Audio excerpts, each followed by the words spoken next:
at one point you don't even need a label, and when you get to a certain extent, you won't even need a label. You just need the right people managing everything, because you won't be able to at that point, like when you're doing shows all the time and in the studio all the time working on stuff. And yeah, you got to prioritize like the main stuff, which is the art, and then you outsource. It's like a business, yeah. You outsource the rest, yeah.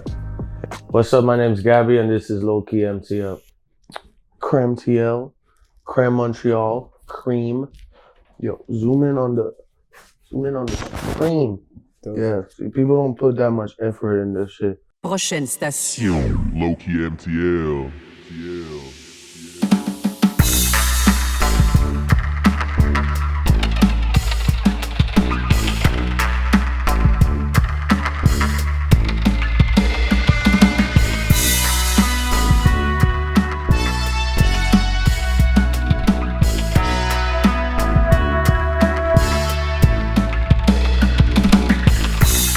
Yeah, it happened to be in like certain moments, like big events, I guess, in my life that I decided to do these changes. Like the most recent one, I went from 1990V to GABI because I had left the label I was with, and I don't know, I just felt like I wanted to actually be myself. My real name is Gabriel, so, and all my life people called me GABI.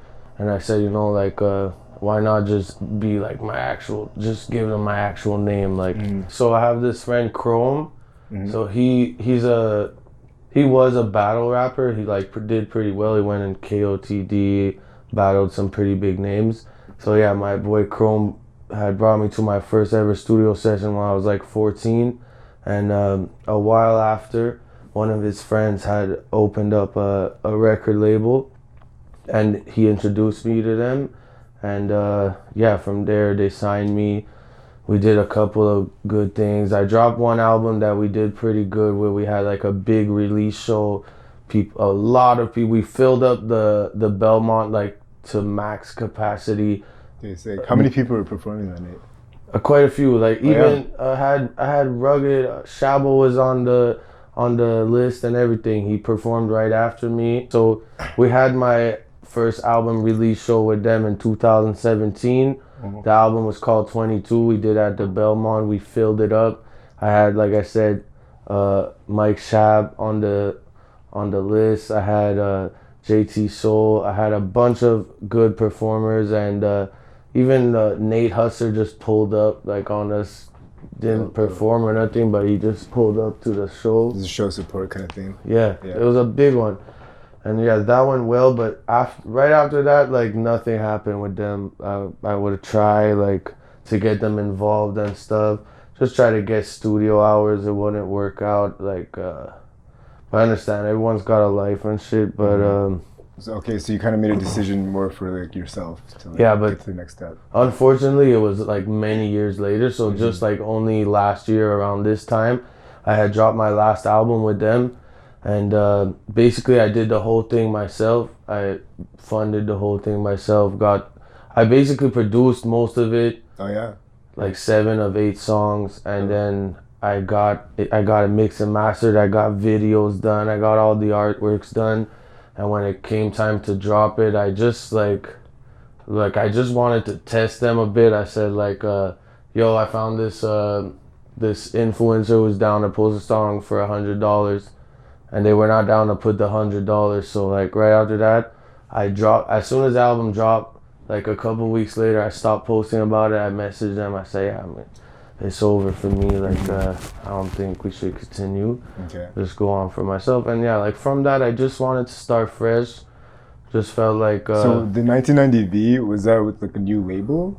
That was with basically when I signed to them in 2015. Around that's when I changed my name to 1990V. Okay.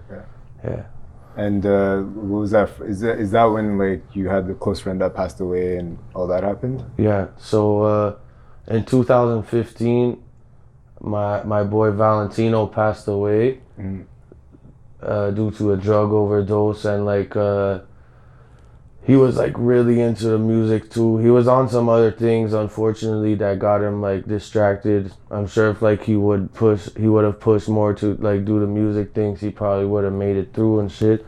But yeah, so he passed away, and kind of like to pay my respects to him, I changed my name to 1990V. The V stands for Valentino. 1990V as 1995. Right. And yeah. And then, so is the music you're making after that more focused like on things related to that and that whole scene, or?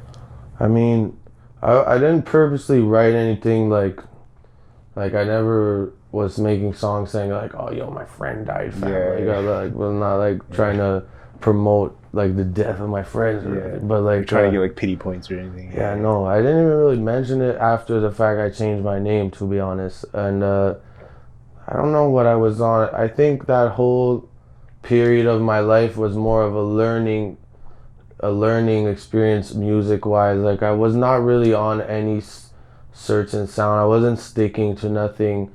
I was all over the place. I didn't really know what to do and how to do shit alone. So I think that the benefit of me leaving the label was me learning to do stuff by myself. How did you learn how to produce and stuff? Just YouTube? Basically, bro, I was broke and I couldn't afford beats. No producers were fucking with me at the time, so I downloaded FL Studio, got the cracked version, just started trying a bit. It was terrible. Then I went on YouTube and just looked up tutorials, and like I would just follow and do exactly what the guy had done in the tutorial, and then just to like know the steps of what he did. So then I would start again on a new like session and just do it the same thing but with my own sounds and whatnot. But it took a long time. Like it was super terrible for a long time. Yeah, learning curve is always like that with those kind of things. Yeah. Like at first it's so hard, but then once you get the basics, then like yeah, you get there. And you're more powerful too because you know how to do shit like that. Yeah, I'm like thankful that I did it because like now I pretty much produce every song I make. Like I think pretty much since 2018 I produced like probably 90%, even more of my music, and in the last 2 years like 99%. Do you find the fact that you produce it helps you like find your sound better kind of thing? Well, yeah, because the thing is when you're scrolling through beats on YouTube and stuff, like, which I super suggest not to do, because first of all, like hundreds of people are probably using those beats and whatever. But anyways, when you're like in the vibe and you're writing vibe and you're scrolling through YouTube looking for something to write to, you're just like losing it. Like of course you might stumble on something and make something good. Like this is how a lot of people make good songs, of course. But when you have like the capability of making beats by yourself and you just like, you really just get into your vibe. It's kind of like writing a song, like writing lyrics to a song, but without words, you know, you're just like listening to melodies, like playing, like basically I don't know how to play instruments really, but I kind of have like an ear for the music. Like I know that what sounds right and stuff, and I just like experiment a bunch and just like yeah, when I would just get a sound that I found would work, I would just like freestyle a bit to it, see if I could come up with something nice. And yeah. Do you have like a routine of some sort to like when you're writing or like trying to come up with an album? Well, right now what I do is I've been working with this guitarist. He's from Belgium. Like he just... How are you connecting with people like that? Just Instagram? I kind of just found it. Like I was looking for guitar loops. Yeah. And I found this guy, Sebastian Grox. If you like, most of my recent music is... the guitar is by him, so basically I'll just take his guitar loop and I'll play it a bit. I'll just like hum over it and stuff, and then I'll produce the beat, like put the drums in and all that, and write the song at the same time, like simultaneously do everything at the same time.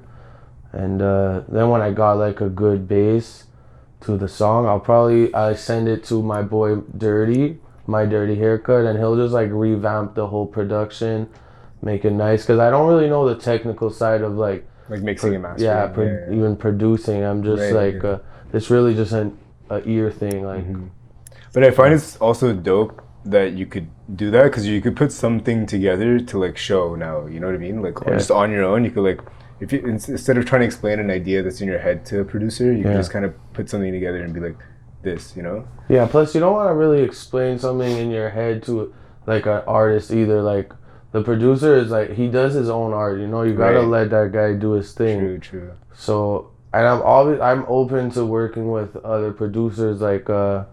Dirty's working on some guitar things for me too, and I don't know. I've been really stuck on the guitar sounds lately. I don't know. I've been hearing the shit you've been putting out recently, and it's fire, bro. It's fire. Thanks, bro. Sure. But yeah. So now you're GABI, right? Yeah. Is that because you're independent now, or are you still with a label?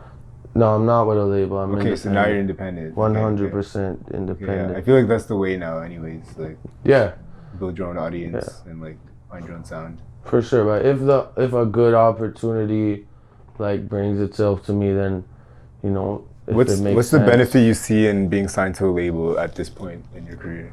Well, basically, if you think about it, it's like having a small business when you're independent because you literally got to do everything. Like, I find myself every day like sending emails to like blogs and event promoters, festival people, like promo stuff. All kinds of stuff. And I think the benefit of being with a label is, first of all, they're supposed to be doing that kind of stuff, which they weren't, but they were supposed to be doing that kind of stuff.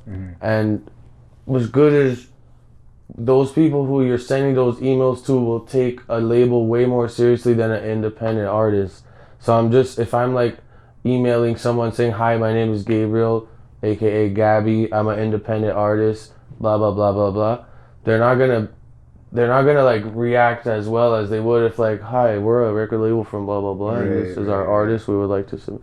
It's like it's more difficult and like but yo, to be honest, I feel like I just haven't got the work out that I need to be out for these things to happen easier for me. Which like in the next couple of months, I got a huge rollout, bro. Like.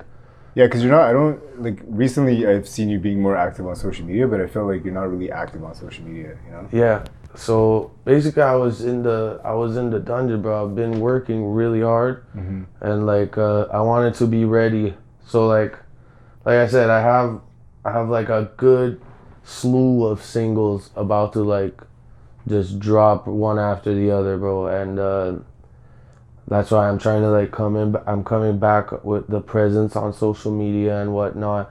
Like also, you know, I've been dealing with some personal like demons that like you know, just like I don't want to make up excuses for myself because like it's not hard, but sometimes it is hard to just like, I mean, it's not hard to just do a post, but like, you know, sometimes you just don't feel like that confident in yourself and you just, it doesn't feel right. right. It's kind of the fucking curse of social media, you know? You're always comparing yourself to others. That's the problem. Yeah, you gotta just like, you gotta kind of just not look at anything and just like as you're in the dungeon, just like post and just put your phone away, you know? Word. But it's obviously easier said than done. Yeah, for sure, of course. But like, I think me like working as much as I have been, getting the stuff ready, and like I'm really confident in the music I'm about to drop, and like I would be surprised if you're not, bro. Your music is fire. Like, thank you, bro. I'm not just saying that. Like, I'm not just saying that because you're here. Like, I legit like the story I posted today. I was like literally listening to it on a loop. Okay, I want to hear the whole thing. Bro, this is the baby. Like that song is the baby. Like really, it's not even the one that. Like I'm excited for the next ones. Like already. Like I love that song though. Don't get me wrong. I really do like it a lot. And a lot of people seem to have liked it. Like they like me going on that sound, more of like a rap, like raw rap. Yeah, it's like a new age sound. I feel. It's yeah, like a nice mix of like a bunch of genres, you know. Yeah, word. Yeah.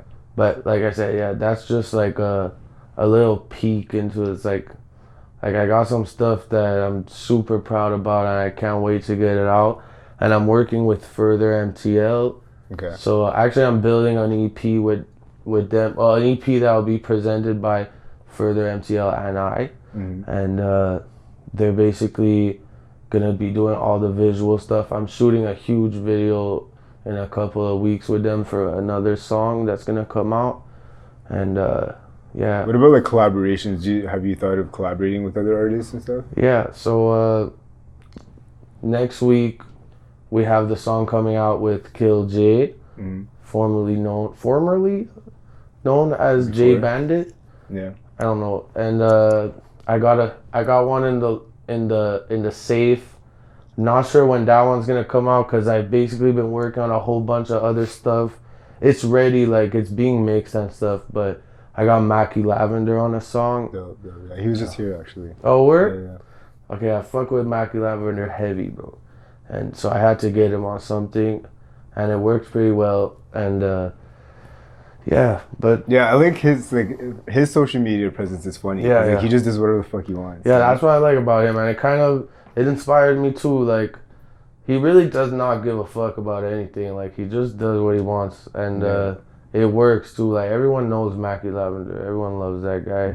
And he's the same thing. He's like a one-man team. He does all his promo stuff. And Word. all I that. think that's like kind of recent too, no? Yeah, exactly. Yeah. It's like similar stories. That's why I'm saying, like, I feel like it is the new age is like independent artists. But yeah, of course, like if you know yourself enough to know that you don't have the time or the energy to put towards like the marketing side of things, which is hard for artists because you're putting so much energy into your craft, you know. For sure, and I get that. It's good to be able to focus on just the music, but at the same time, I think, like you said, it's like the new wave is being independent. I think you're just like, it might be harder like when you're starting because you got nothing. Like, you're literally starting from nothing. Like, I don't think, like, I believe that right now I'm at zero, you know, like but you have like some sort of fan base though still. Yeah, I got some, like, it's a small fan base, bro, but like that's the thing. You just gotta pump out content, exactly. And you slowly build that fan base. It doesn't happen overnight, obviously. They have to like. That's the other thing. Like, people are invested in the person now versus like the whole like the art. You know, it's the art plus the person now, or like the business plus the person. For sure. So it's really important to like showcase your personality and who you are, that's the other thing. Like, some people don't want to be on camera and all that stuff too, right? So, yeah, like, it is a tricky thing. And not only that, but when you're independent, you're also in control of everything, and you know about everything that's going on. Like, you make sure that everything's done, and like sometimes you can't just. I know, like, obviously you would think that when you sign to a label, that they're in it. This is their business. They want to do good business, and you could trust them with doing all the stuff they need to be doing. But it's like in reality, like, to make sure things are done and done right, it really is better that you do it yourself until you get to the point where like it's out of control. Like, there's so much, like, when you're at a higher level, you definitely need management. Even then though, you're still like gonna be being involved in like what's going on is always important. You should always be like involved to a certain extent, for sure. And like at one point you don't even need a label, and when you get to a certain extent you won't even need a label. You just need the right people managing everything, because you won't be able to at that point, like when you're doing shows all the time and in the studio all the time working on stuff. And you got to prioritize like the main stuff, which is the art, and then you outsource. It's like a business. You outsource the rest. So when you're writing, like, what's your process? Like, does it just randomly happen? You're like, oh fuck it, I want to write right now, or like do you sit down and like force yourself to write? Well, like, honestly, since I could remember, I've just been writing music every single day. It's like the second I get home, like, now obviously I have a studio that I rent out, like my own studio space, that I only go Fridays, Saturdays, and Sundays. But in the week, every single day, the second I get home, no one's at home, you know, if I'm not like with my girl eating food or whatever. Like, the second I'm home every single day, I just straight away open my laptop and start something. I don't have like a particular process. And are you writing, like, physically writing on paper, or you no. just like verbally just? Yeah, so what I'll do is, like I said before, I'll be producing the beat simultaneously while I'm not writing. I'm not actually writing the lyrics. I'm just like singing into the mic until I find something like a nice melody, and then I'll just like fill in the words. And once you got yourself like a good top line, being that I've been writing for like so many years, the rest, like as soon as I get the top line, the rest kind of just comes naturally. I don't really think too hard about it. Yeah, true. So I'll be like indirectly talking about certain things, and so my process is just it pretty much starts with the production, and the rest it's like I use my voice as the instrument at first until I fill in the words. Oh, okay. And so I'll get a good top line, like I said, and just the rest just kind of flies out. But I could be like working for like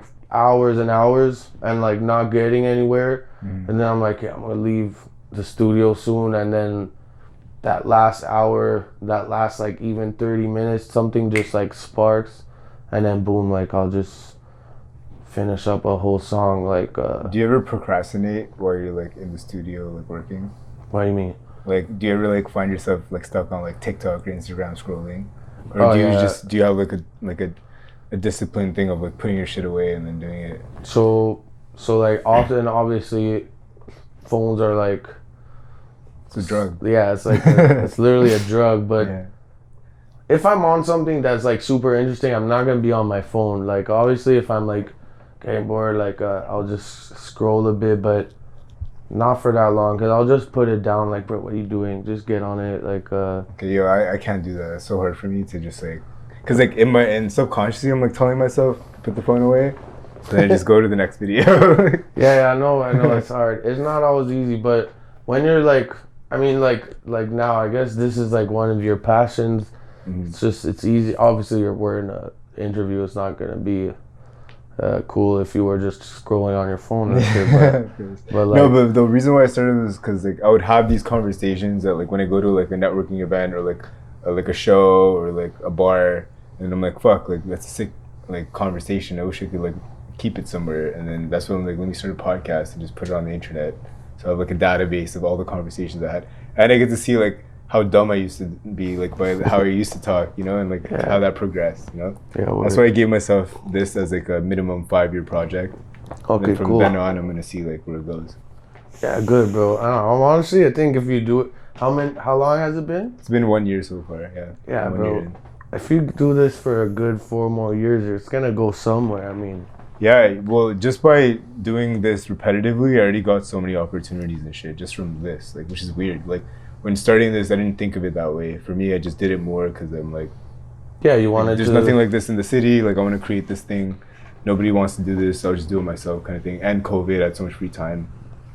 Like a perfect combination. Bro, I like what you do, and I like how much effort you put into it. Like, you got the whole setup here. I love the setup. Appreciate it. But yeah, just keep going, bro. Like, if you stop, you'll never find out what will come from it. That's what I've been had in my head since I'm 12. Like, I've been making music. Yeah. Since 12 years old, I wasn't really doing anything serious. I was just rapping. No, but that's the thing. You've been consistent that whole time, right? Like, you're still putting out music at all times. Yeah. At this point, it's more like it's not like I could stop. Actually, like, it's something I just can't stop doing. Mm-hmm. Do you see it as a hobby right now, or like as like that's your main goal? It's definitely my main goal. It always has been, and I make sure everyone around me that gets in my life knows that's what I do. I'm doing music like I do a full-time job.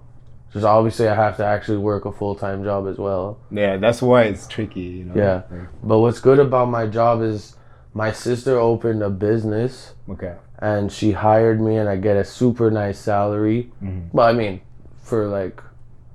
it's not that great, but it's a good salary. And it's she set it up good so that I could work on my stuff and still make a good amount of money to like live with. It's blessed, yeah. And she got me a good position in the company as well. And what's the company where you work? It's a cleaning company. Okay. So we do residential and commercial cleaning. Okay. But I do regional sales. Like I'm a regional sales manager in NDG. Okay. So like I'll help like get clients and whatnot. But I'm mostly on site at the places cleaning. But it's like it's getting paid like a construction job, you know. It's it's good money, and I'm working like half the hours of a normal job of getting paid the same. So that's what's good, and it's flexible. It's good for my music. Whenever I need more time, I could get it, and they're very supportive. Like my sister and my boy Fabio, basically my two best friends, besides my girlfriend, Nakawa. But they're very supportive, like driving me to the studio all the time, like always showing them my music, always giving me good feedback. Do they give you like, I guess they know you for really well, so like honest feedback? Oh yeah, the worst. So my sister really gives me the hardest constructive criticism, but even at the same time, like she's telling me like this is fucking good, but there's always a but, and I'm just like it gets me nervous sometimes, but I take it's good. It keeps you on your toes, you know. It's like it's better than having a bunch of yes men around you. Just like that. I've been in studio in studios so many times where like the music is like genuinely pretty shit, and like everybody's just it's fire, it's fire. They're just looking at each other like nodding, yeah. You don't want those drinking, people. you know. Those people are not real for you, and it's not good for you. And I think it stems deeper than actually being in the studio and they're telling you your trash song is actually fire, but. Right. I think it stems even deeper than that, like on a life level, I guess. So when you have someone that's important to you, and like not only about music, but tell you like something that what you're doing, like calls you on some bullshit you're doing, let's say, and like tells you, like puts you in your place, like you need those kind of people. And if those are the people that actually love you and care about you, and they're putting you back on your feet and getting you in the right position, then like you gotta keep those people around. Like you don't want no hype man or yes man that's just you gotta keep them close. But for sure had that, like everyone starts off trash, you know, like when I was young I was definitely trash, bro, and like a lot of my friends would like hype me up, but looking back at my stuff like from back then, I'm just like, oh my god, bro, like I wish I'd never put that out. Like I go on my Facebook and like delete shit sometimes. No, you can't do that. That's the thing. You gotta keep it all there. I know, so people get mad at me, bro. Yeah, you see the process. I don't delete it though. I private it. Okay. So like if one day I'm like, bro, it's too undeniable for them to care about this shit, I let them see it. Cause that shit's inspirational, right? Like it's like seeing where somebody started. Cause everybody who's like great right nowadays, like they didn't always like be great. You know? They all started somewhere. So like, if other people could see that this person was able to start here and do this, then they have that extra like gear, like, okay, look, I'm gonna try this shit out and I'm gonna try this. Yeah, word. Good example is Jack Harlow. I'm sure you saw like I haven't seen his old shit though. Oh my god, bro. Oh, yeah? Like he has like his high school rap videos, it's like so fucked up. No way. Yeah, he's like a super skinny little nerdy kid, big ass glasses. And it's really bad. Like that's crazy. I would like looking at him now. That I wouldn't picture. Yeah, he's one of my favorite rappers. Like in a long time. Like I like him a lot. But yeah, you wouldn't even believe it the first time you seen it though. Like it's funny, but I'm glad he put it out. So yeah, you're right about that for sure. What's your like game plan now? You're just gonna start dropping. You have a bunch of stuff loaded up, and you're waiting to drop all that. The revolver's loaded, bro. I'm trying to drop an EP, like I said, presented by Further and me, and we have big plans for it. We're gonna we're doing 2 pretty big music videos, a couple of other things.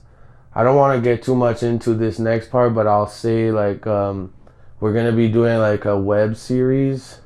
I don't know if that's what it'd be called, but like basically I'm gonna be, during the preparation of my EP, we're gonna be shooting a series where I'll be going out around in Montreal and finding like hidden gems, like restaurants, cafes, and like going to these places, like just trying them out, showing like I wanna like. No, I like that. Yeah, I'm gonna go hit up Marché Jean Talon. We're gonna buy some fresh ingredients, just like just show around the city, and I'm gonna also have like when do you start filming this yet?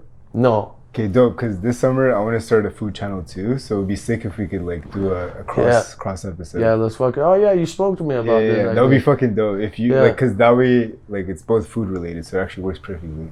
What is your thing gonna be? We're still concepting ideas, but so far it's basically like I have a chef friend, and he has like a whole like recipe book. Yeah. But that's like one side is like him just making food, but we're also thinking of going to restaurants and like maybe restaurants that are impacted by COVID and like talking to them. Yeah, that's cool. But we could have an episode, for example, where like he's making something, you guys come in and like you guys buy groceries and make something. For sure, I would love that. And then we go around like downtown like on a weekend when everybody's drunk, walking around the streets and just taste testing them and see who's better.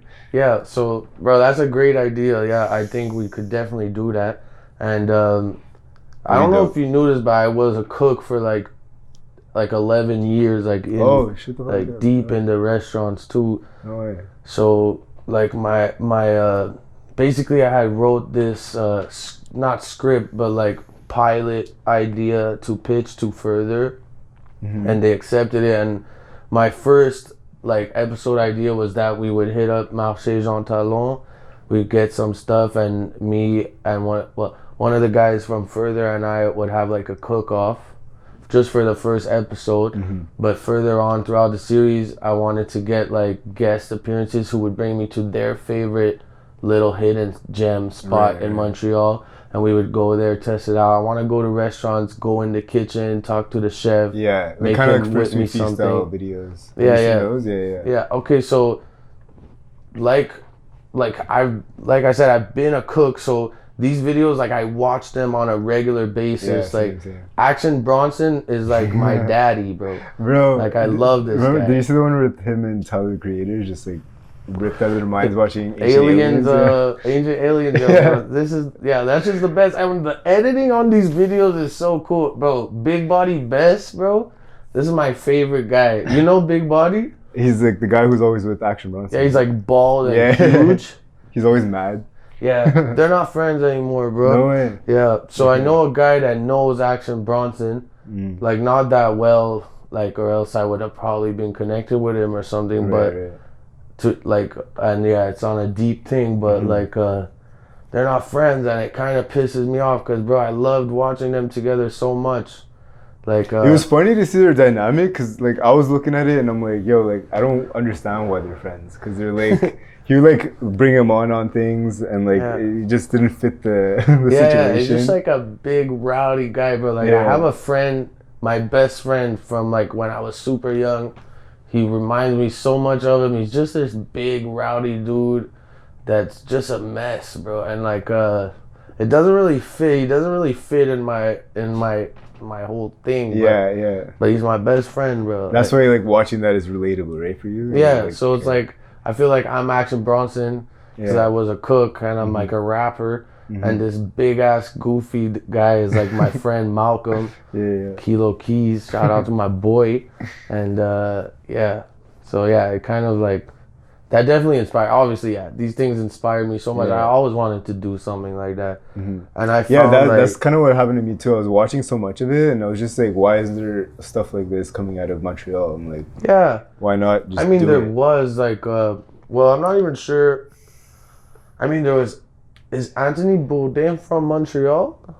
Is he? Like Anthony Bourdain? I think he was from Montreal. No way. I don't know though. That might be something I can't. I know who Anthony Bourdain is, and like he's fucking huge in the whole that world, right? Rest in peace. Yeah. But so he did the. What was his thing called? Oh fuck. Okay, but he had like his show.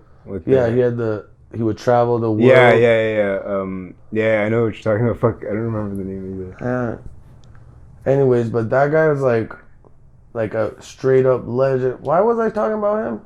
We're talking about like in Montreal, in the Montreal space. Okay, I'm not even sure if he's from Montreal, but that's what. Yeah, so we don't have those kind of things. We don't have like the celebrity chef scene, like at least on the English. Like I'm sure we have on the French side, but like on the English side of things, like there's not a lot of like digital presence. Like you go on YouTube, you don't see much. No, we have like top notch chefs like in Montreal, like what's his name, Danny. Parts Unknown. That's what it was called. Yeah, Parts Unknown.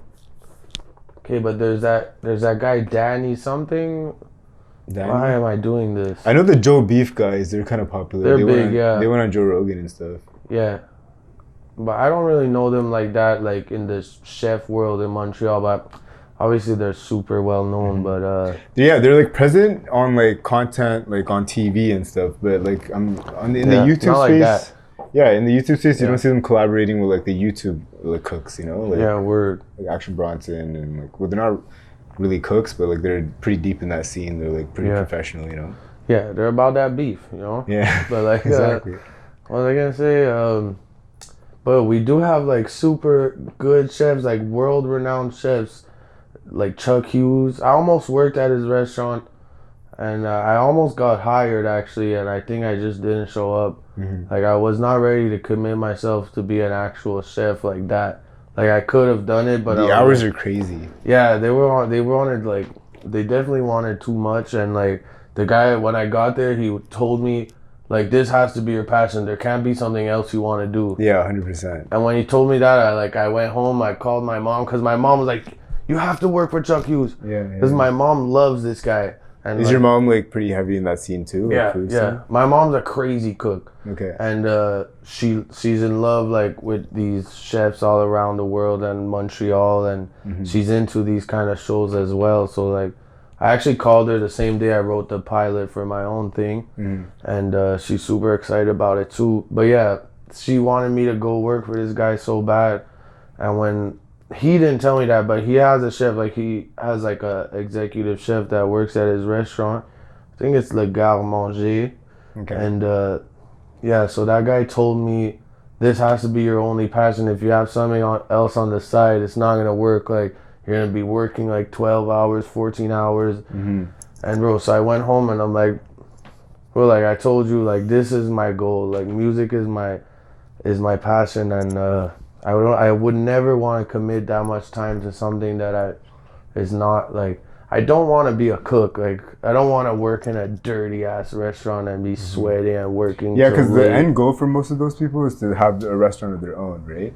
But that's such a one, it's a long process, and the other thing is like it's not like often that it's gonna happen. So like you're risking all that time, and like say you put in like 5 or 10 years into that world, and you're not making music for that 5 to 10 years. Yeah, Like waste. You know, it's a waste. Exactly. But yeah, and also like the restaurant industry is super Cutthroat. It's fucked up, bro. Like you gotta work your way up, and I mean, I got to a point where I could get a good paying job and stuff like that, but people are just assholes, bro. Like there's always some fucking big dickhead in a restaurant. Like could even just be the owner who doesn't even know how to cook, or like the chef who just doesn't want to work. He's just a fat, lazy chef.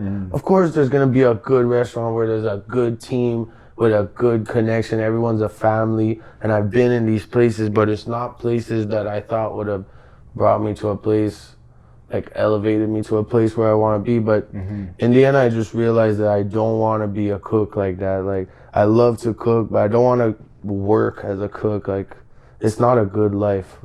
But it's sick. Like now you could use that side of like you have an interest in that, but you could incorporate that in your content like you're doing right now. That's actually a smart way to do it. Just creatively, like Yeah. I don't want to do it for money, and so it's not good enough money to like slave away like your like 50, 60 hours a week. Yeah, exactly. And that's the thing. It makes you start hating like the thing you started liking. You know. Yeah. No, like I used to train people who would come straight out of cooking school. Yeah. Like when they would come to do their stage at like Did my you go to place. cooking school or you? No, okay. no. I dropped out of high school. I was like 15, Okay. and I went straight into the restaurants. And from 15 to like, bro, up till like last summer, to be honest, I was cooking, and yeah. A lot of people don't know how to cook nowadays, so it's a good skill to have. Yeah, no. And it's art. Like I find it's like making art. Yeah. Yeah. No, I get for into sure. like a zone sometimes and I just like put on a podcast and just like making some sick shit, you know. Yeah. No, yeah, I feel that. So music wise, you have some stuff coming out soon. When's the next thing gonna be released? Well, I have one coming out on the 8th. And April? then, sorry? April? Yeah, April 8th. So just 7 days from So you're now. releasing these like one by one, or are you gonna release like a like an album? For now, I'm gonna drop a bunch of singles, Okay. and by the end of summer, it should be like a body of work. But Do you make music videos for all of them, or do you like select certain ones that you make? yeah, so I have 2 songs that I feel like are pretty huge, and Okay. I'm gonna do the big music video things with further. But besides that, I'm gonna be doing like micro content for each song. So just like in studio footage. Like behind the scenes. Yeah, you saw that video I posted today. Just like That's not the music video? no, No way. that's not a music Oh, video. shit. Bro. It's just Oh, you had a 360 camera? yeah. So Yeah. Further just came with this fucking crazy 360 GoPro, Yeah. and like I don't know, man, that shit was crazy. And they just let me go in the studio. I just rap my shit, and yeah. But no, Yeah, that's that's not a dope. music video. Because in post you could choose like what angle you want to take from that. So, Yeah, like, man. You know when you walk into the studio, like the booth? Yeah, you saw like my Yeah, yeah, head yeah. stretched and Yeah, shit, bro. yeah, yeah. I was like nuts. That was dope. Yeah, I love that. I'm gonna buy that camera, bro. Mm-hmm.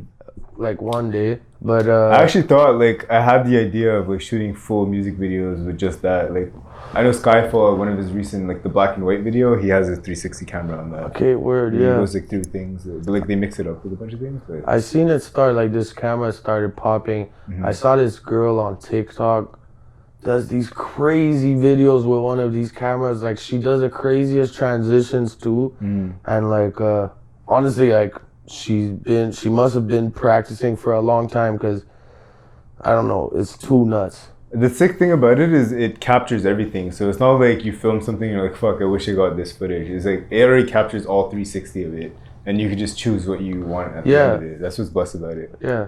You have TikTok? Yeah, I have Okay, TikTok. yeah. It's gabi.is.dead. And what are you posting on that? Just like in studio footage? Yeah, like so snippets like that. Okay. Other videos like I did. I have other snippets, like I posted a snippet also on TikTok way too early that it's not dropping until like after this next one. Did I have a reaction? Like did people Yeah, fuck yeah, with it had a good reaction. But on TikTok, I mean, like some days I'll get like a thing with like 1,000 plays on it, or I'll get like 200. It's really like, Yeah, it's like you gotta. That's the thing about TikTok. You gotta literally post. Like realistically, right now you gotta post 3 a day, which is like almost impossible. yeah, But even 1 a day, like if you do 1 a day, eventually one of them pops off, and then like whatever audience resonates with you, they start like falling in, and then Yeah. slowly. goes from there. And Yeah. also TikTok has this thing where you could promote like your post, kind of like Instagram. You buy these coins. Yeah, yeah. It's all Yeah. gamified on TikTok. That's what's cool. Yeah. Right? Yeah. I like The it, gifts bro. and all that shit. Yeah, yeah, Yeah. you could give gifts to people. Yeah. Like, hopefully I get to a point where I could get gifts. Yeah. Well, do you have over 1,000 followers yet? No, Okay. like, because I have not been pushing my TikTok on my Instagram or Facebook, because I Right, kind of right. just want to organically grow that. Yeah. You know, that's smart. That's what my friend did with, he had this thing called One Track Mind. Oh, one track, I know who that is. Yeah. So Josh. Wexler. Yeah. Yeah. So him, like, he doesn't like mixing his Instagram audience with his TikTok audience too often. Like now he's big enough that he can kind of do it. Yeah, because now he has like 180K on TikTok. No? Yeah, exactly. Yeah. And like everybody kind of knows what he's doing now. He's like, he's already like he's like on the way, you know. Yeah. But in the early stages, I remember like he doesn't like mixing the audience. He does like online like live stuff, and like he doesn't like promoting it too much on Instagram. Yeah. I think that's the way to go, like, because TikTok is like a whole new audience, you know. Exactly. And, bro, I don't know, just like, I kind of like will repost my TikTok video like here and there, like really rarely on my Instagram. And if you were like able to see it, and if you took the initiative to go and follow me, then that's cool. But like for real, I'm trying to grow the TikTok on its own, Organic, being yeah. that it's like the only platform that you can do that without like going and tell all of your like already followers, go follow me on my TikTok. Like you could actually gain like a following on that. Yeah, and that's on only its like own. for a shorter period of time. Like that shit's almost done because like, Yeah, TikTok yeah. is starting to blow up. Well, it's Yeah. already blown up, but like that's why everybody's like take advantage of like the reach you have now before it becomes like Instagram or Facebook and all that. Yeah, shit. for sure. Yeah.